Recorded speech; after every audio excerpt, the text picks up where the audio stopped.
el tema de la Ok, a ver.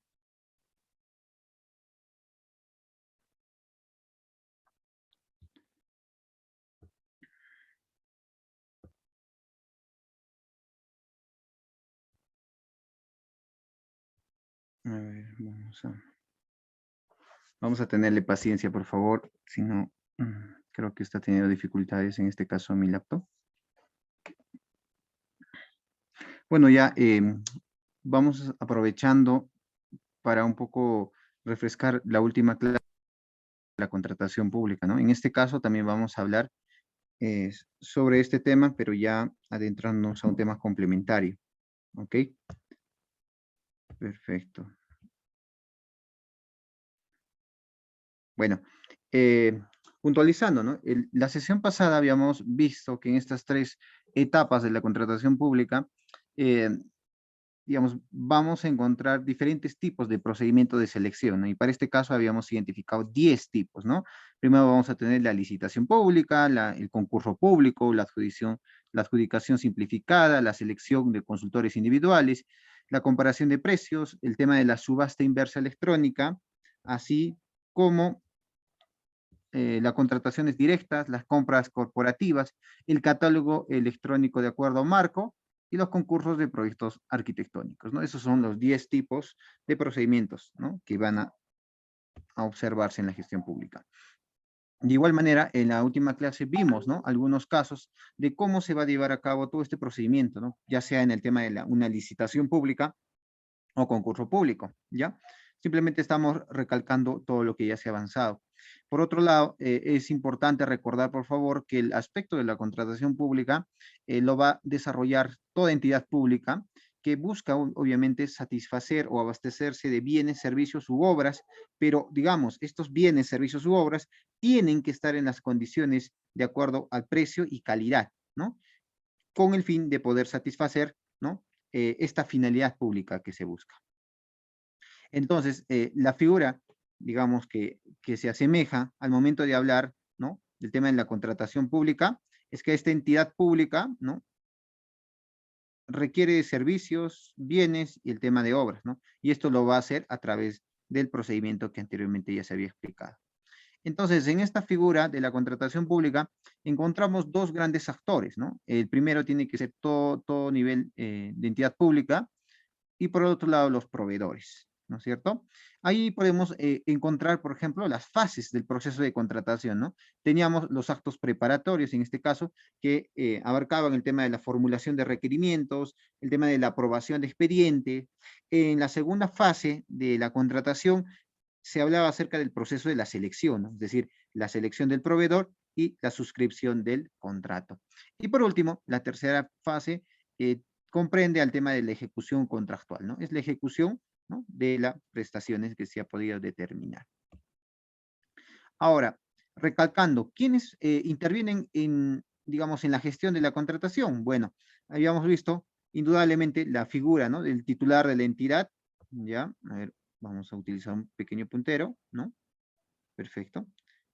La figura del titular, ¿no? De la entidad, ¿no? Que en este caso va a ser un alcalde, un gobernador regional, un ministro, ¿no? O quien en este caso haga de las partes, ¿no?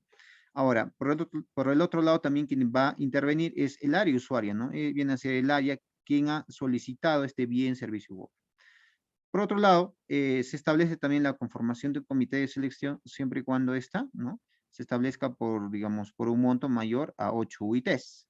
Recordemos que una UIT equivale a 4.400 soles, ¿no? Entonces, multipliquemos 4.400 por 8, ya, ese monto. Entonces, si es que es superior a ese monto, se conforma este comité de selección. Y por último, tenemos, ¿no? Los órganos encargados del abastecimiento, que muchas veces, digamos, en una institución podemos encontrar a este órgano encargado de la contratación, ya sea llamado como logística o también como abastecimiento. Ahora, es importante, por favor, tener en cuenta que el OCE, ¿no? Que habíamos visto como este órgano, ¿no es cierto?, quien va a establecer justamente, ¿no? Los lineamientos por los cuales se va a desarrollar este tema de las contrataciones. Hoy por hoy, ¿no? A ver, denme un segundito, creo que alguien... Ah, perfecto. del chat estoy leyendo. Ya, muchas gracias por confirmar. El OCE en sí regula y supervisa, ¿no?, los procesos de contratación que van a realizar las diferentes entidades públicas, ¿no? Pero ya yendo un poco acerca del tema de que este organismo también busca permanentemente innovar, ¿no? Digamos, ser más eficientes en el tema de la contratación. Aquí se ha establecido un nuevo módulo, por ejemplo, en el tema de la ejecución contractual, ¿no?, del SEACE. El SEACE, digamos, dicho en este momento, vamos a aclarar y extendernos un poquito más, ¿ya? Pero en diapositivas que todavía nos falta, ¿ya? Por otro lado, también en el tema del OCE, nos es útil porque nos brinda garantías y acciones de modificación y seguimiento al tema de la contratación, ¿no? Así como el tema de identificar indicadores, alertas, novedades para el tema de consulta del usuario, por ejemplo.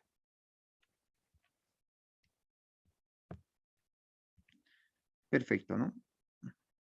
Entonces, ahí hemos identificado, ¿no?, que la figura del funcionario público, ¿no?, al fin y al cabo va a ser quien va a representar todo tema administrativo, ¿no? Entonces, ¿qué es la función pública? Bueno, la función pública va a ser comprendida como el conjunto, ¿no?, de la administración pública, la cual determina las actividades, las funciones, o bien, ¿no?, toda la actividad que realice el Estado. En ese entender, por favor, vamos a encontrar la figura del servidor público. ¿Y quién va a ser el servidor público? Bueno, va a ser aquella persona que posee competencias, ¿no?, y basa su desempeño en conocimientos, habilidades, valores y actitudes observables y medibles para afrontar retos relacionados con la contratación pública. Entonces, a esa persona que va a poseer esas competencias que se van a basar en sus conocimientos y habilidades, pero que ocupa, ¿no?, digamos, cierto puesto en el sector público, ¿no?, lo vamos a llamar como servidor público. Por otro lado, por favor, el tema de la competencia estrictamente lo vamos a llamar aquella que está basado en un trabajo en equipo, ¿no?, que lo que busca es cierta orientación de resultados, ¿no?, la vocación de servicio, el análisis, ¿no? Entonces, una persona competente, por ejemplo, tiene mayor probabilidad de resolver problemas orientadas a las compras públicas, siempre y cuando, por favor, en este caso, también se base en los lineamientos que establece el organismo supervisor de las contrataciones del Estado, que estamos hablando de la OCE, ¿no?, la cual va a ayudar a que este servidor público, digamos, cuente con las mejores capacidades, ¿no?, como servidor. Y esto nos va a permitir que el servidor público busque enfocarse por un tema de competencias. Ahora, a este mismo servidor público, ¿no es cierto? Digamos, existe un código de ética para el tema de la gestión pública, ¿no? Entonces, vamos ahora a identificar cuál sería este código de ética que el servidor público debiera manejar, ¿ya? Entonces, la ética, ¿no es cierto?, como ustedes saben, va a estar comprendida como aquella doctrina que establece, obviamente, el comportamiento moral, ¿no?, de los principios, valores, ideales, deberes o acciones que cada individuo va a poseer, ¿no?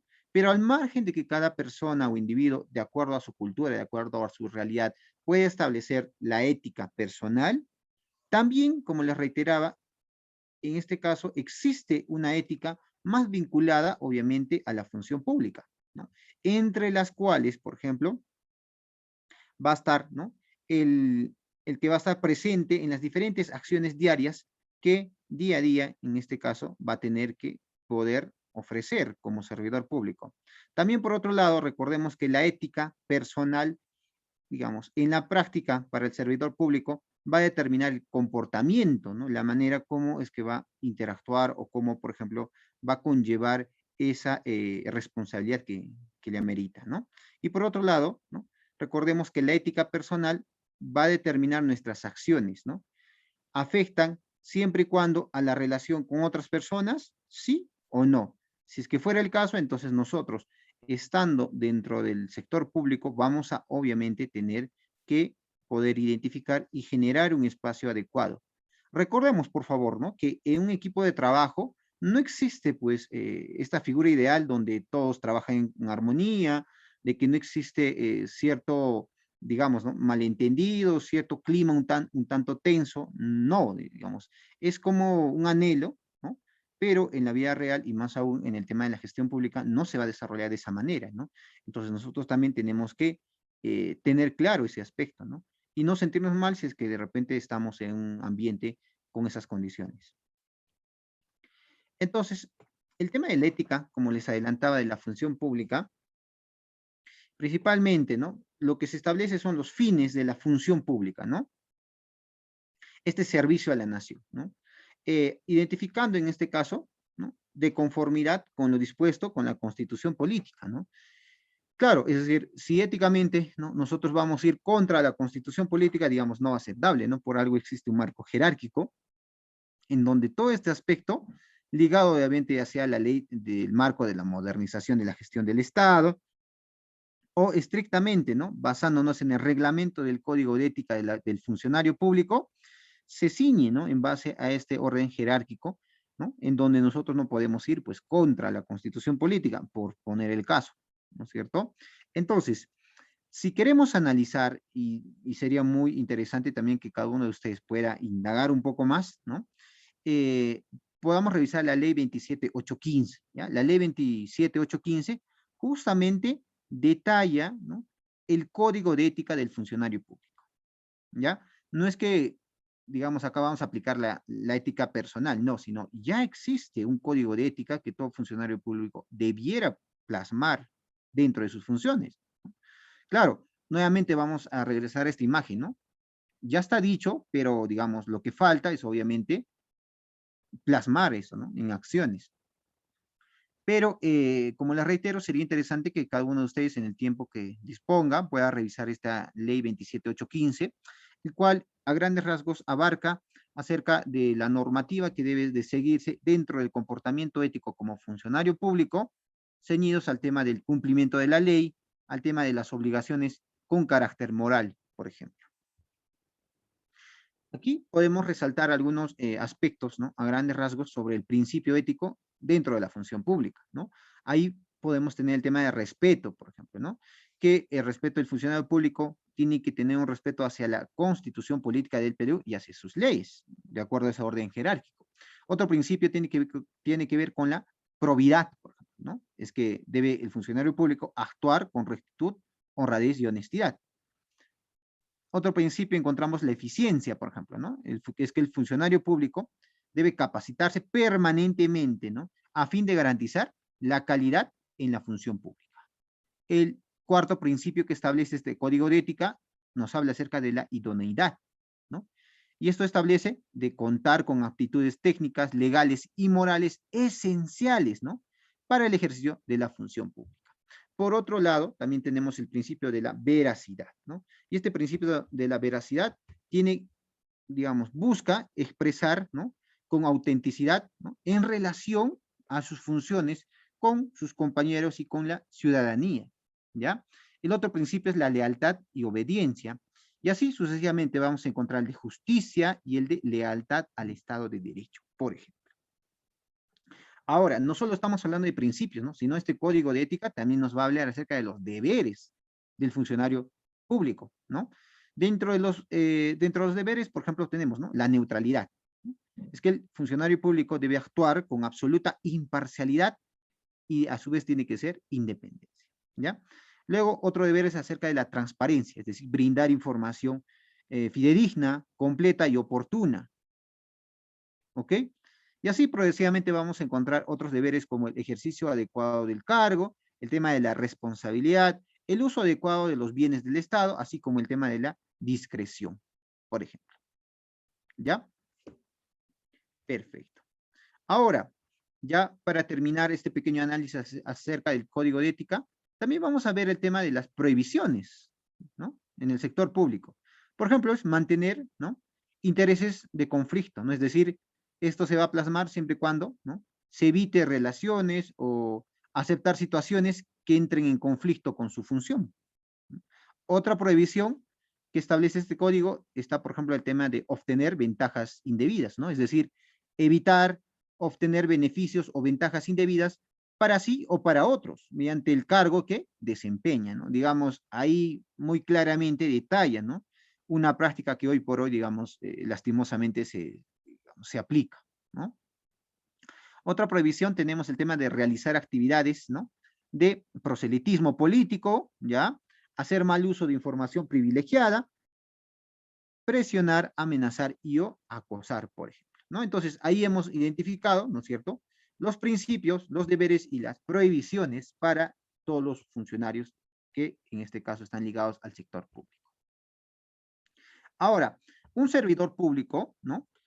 Debe, en resumidas cuentas, no debería recibir regalos, ¿no? Eso lo habíamos hablado justamente en la anterior clase, ¿no? ¿Qué más? No debería divulgar información confidencial, ¿no? Que debe mantener la parcialidad durante todo el proceso, digamos, de la contratación. Aún más es que estamos hablando de un área que está muy vinculado con el tema de la contratación, ¿no? Entonces, ahí ya vamos a adentrarnos a hablar acerca de la integridad, ¿no? Cuando hacemos referencia a la integridad, ¿no? Digamos, nos referimos a esta unión de virtudes, ¿no? Que es entre la integración de principios en una persona. Entonces, esta integridad, si es que lo podemos llevar al campo de la función pública, principalmente va a estar incorporada como aquella unión de principios, valores y normas éticas que comparten la priorización del interés público sobre intereses personales. Eso es lo más importante, señores, ¿ya? Por algo, ustedes, ¿no? Dentro de la aplicación de ser íntegros como funcionarios públicos, debieran siempre tener en cuenta eso, ¿no? Sobreponer el interés público sobre el interés personal, ¿ok? Ahora, la ley 3225, que habla acerca de la ley de contrataciones del Estado, ¿no es cierto?, indudablemente resume que lo que se busca es luchar contra la corrupción. ¿Qué más? El tema de la simplificación administrativa y por el otro lado, el tema de los procedimientos electrónicos, ¿no? Hablando de este gobierno digital, por ejemplo, ¿no? Que tenemos esa tendencia hoy en día. Pero dentro de la lucha de la corrupción, por ejemplo, ya que estamos hablando acerca de ética, de integridad y todo ello, vamos a encontrar, ¿no?, que la ley 3225 también establece principios de integridad, establece también, ¿no?, nuevos impedimentos, el tema de la cláusula anticorrupción, los factores de evaluación, así como el tema de la nulidad de contrato, ¿ya? Si podemos nosotros citar, por ejemplo, ¿no?, el tema del principio de la integridad, por ejemplo, el artículo 2, el literal J, ¿no es cierto?, establece muy claramente que la conducta, ¿ya?, de los participantes en cualquier etapa del proceso de contratación está guiada por la honestidad y veracidad, evitando cualquier práctica indebida, la misma que, en caso de producirse, debe ser comunicada a las autoridades competentes de manera directa y oportuna. Miren, creo que el artículo 2 es muy, pero muy claro, pero una vez más, ¿no? De repente, en la realidad, ¿no?, en la práctica, lastimosamente en gran mayoría, ¿no?, de las entidades, esto no obedece, ¿no? No se ciñe de acuerdo a este artículo 2, literal J, ¿ya? Pero no por ello tampoco vamos a normalizar una práctica indebida, ¿no? Digamos, lo que hace principalmente este artículo es remarcar que nosotros tenemos, ¿no?, que guiar nuestro actuar de acuerdo al tema de la honestidad, la veracidad y evitar cualquier práctica indebida, ¿ya? Claro, este artículo lo vamos a aplicar en todas las fases, pues, ¿no?, del tema de la contratación. Por ejemplo, en el tema de las actuaciones preparatorias, en el tema de la fase de la selección, así como en la fase de la ejecución contractual, por ejemplo. Ahora, si es que hablamos acerca de los impedimentos, el artículo 11, ¿ya? Ahí si podemos resumir, establece, ¿no?, que en todo proceso de contratación pública, ya sea el presidente, el vicepresidente, los congresistas, los ministros, los gobernadores, alcaldes, titulares, los propios funcionarios públicos, ¿no?, empleados de confianza, servidores públicos con poder de dirección o decisión y gerentes hasta de empresas del Estado, tienen, ¿no?, que en este caso aplicar el tema de los impedimentos señalados, ¿ya? Ahora, también existen sistemas por los cuales, ¿no es cierto?, no solo el sector privado, ¿no?, sino también el sector público pudiera, ¿no?, desarrollar, sobre todo para generar un ambiente un tanto más ligado a lo que estamos hablando, ¿no? Por ejemplo, acá tenemos el ISO 37001. ¿Y qué es este ISO? Bueno, este ISO es un sistema de gestión contra el soborno, ¿ya? Ese ISO representa justamente ello. Entonces, este ISO, por ejemplo, fue aplicable desde el año 2016, ¿no? Por la Organización Internacional, ¿no? De Normalizaciones, o más conocido como el ISO, ¿no? Ahora, este ISO, digamos, nuevamente les remarco, tiene la aplicación no solo para el sector privado, sino también para el sector público. Claro, hoy en día sabemos, ¿no? Que pero muy pocas instituciones públicas, digamos, adquieren o buscan este ISO, ¿ya? Pero si es que hablamos del sector privado, ¿no es cierto? ¿Ya? A su vez, también es importante que el sector privado cuente con este ISO. ¿Por qué? Porque en su mayoría, ¿no es cierto?, suele sumarle puntos en el tema, ¿no?, de su evaluación, por ejemplo, ¿ya?, a empresas privadas, obviamente. ¿Ya? Ahora, entonces, este acto de la integridad, ¿no es cierto?, se va a aplicar en el tema de ejecutar nuestra labor de manera oportuna, por ejemplo, ¿no? ¿Cuándo se va a actuar también con integridad? Cuando se determina, por ejemplo, requisitos de calificación, ¿no?, que deben ser congruentes, ¿no? El tema de, digamos, ¿no?, de mantener con reserva el valor estimado también es un acto de integridad. Ahora, el tema de incorporar a proveedores idóneos y que cumplan con los requisitos también va a representar un acto de integridad, ¿ya? Digamos, a grandes rasgos son los escenarios que usualmente, ¿no?, el funcionario público más ligado al tema de contrataciones va a tener que lidiar día a día. Por otro lado, ¿no?, si podemos hablar acerca de las prácticas indebidas, ¿no?, en este caso vamos a hablar de que no se tiene que mantener conflicto de intereses, ¿no es cierto? No ejercer favoritismos, ¿ya? No tener impedimentos para ser integrantes del comité de selección, por ejemplo. Entonces, si podríamos remarcar, ¿no?, dentro de las tres fases del proceso de la contratación va a ser un elemento muy importante que todos los funcionarios públicos, por favor, señores estudiantes, ¿no?, tengan muy claro el código de ética del funcionario público, ¿ya? Este código de ética, sobre todo, va a generar, ¿no?, que nosotros actuemos de manera correcta, ¿no?, dentro del cargo que poseamos. Ahora vamos a entrar, ya para cerrar este tema, sobre el tema del SEACE, ¿ya? Recordemos que el SEACE es un sistema electrónico de contrataciones del Estado, ¿ya? En este caso, ¿no es cierto?, en el tema del SEACE, por ejemplo, según la normativa de contrataciones, ¿no es cierto?, se va a utilizar como un espacio permanente de intercambio y de difusión de contrataciones, ¿ya? Para eso, principalmente, vamos a aplicar el tema del SEACE, ¿ya? Pero también, por favor, ¿no?, aquí vamos a realizar, ¿no?, transacciones electrónicas, ¿no?, entre dos, en este caso vamos a encontrar, ¿no?, que el SEACE lo vamos a dividir en dos grandes bloques, ¿no? Por un lado, va a estar aplicado al tema del intercambio de información y difusión de las contrataciones del Estado, y por el otro, las transacciones electrónicas. Recordemos que para el acceso a la información del SEACE va a ser de información pública, pero también va a haber de información privada, ¿no? La pública, por ejemplo, ¿no?, es cuando el ciudadano entra al SEACE y puede determinar, ¿no?, todo este procedimiento que su entidad puede estar siguiendo. Pero la información privada va a estar vinculada, obviamente, al manejo interno de cada institución. Entonces, ¿quiénes tienen acceso al SEACE? Como les reiteraba, ¿no?, un ciudadano en general puede ingresar al SEACE, sí. Un proveedor, también, ¿no? Entidades del Estado, también, así como entidades del control y de supervisión, ¿ya? Entonces, en estos 4 espacios, por ejemplo, si podemos representar, nuevamente les recalco, vamos a tener información pública e información privada.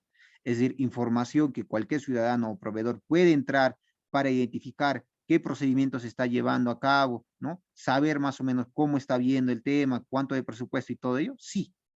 Eso es de información pública, pero también vamos a tener información privada, ¿no?, propiamente de la institución.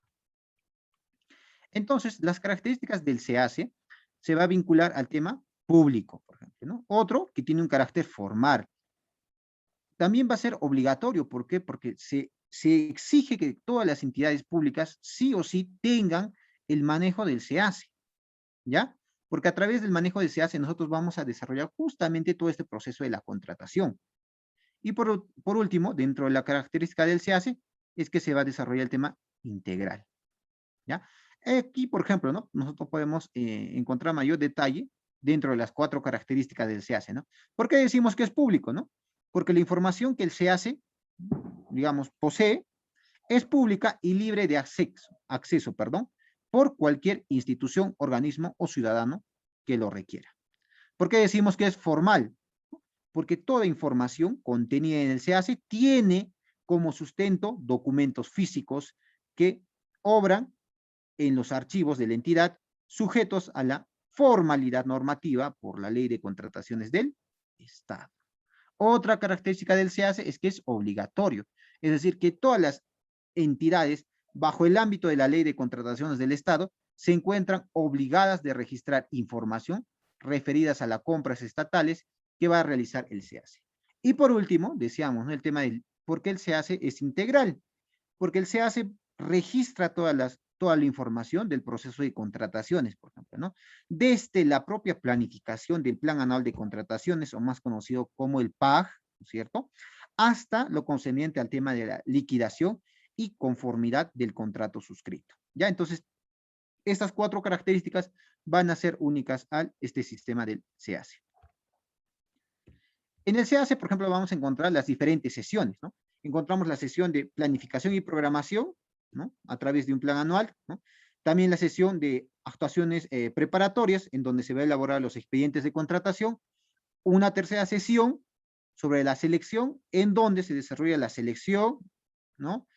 Y la cuarta sesión sobre la ejecución contractual, en donde se ejecuta el contrato y su seguimiento, ¿no? Entonces, encontramos estas 4 sesiones dentro del SEACE. Otras características, ¿no?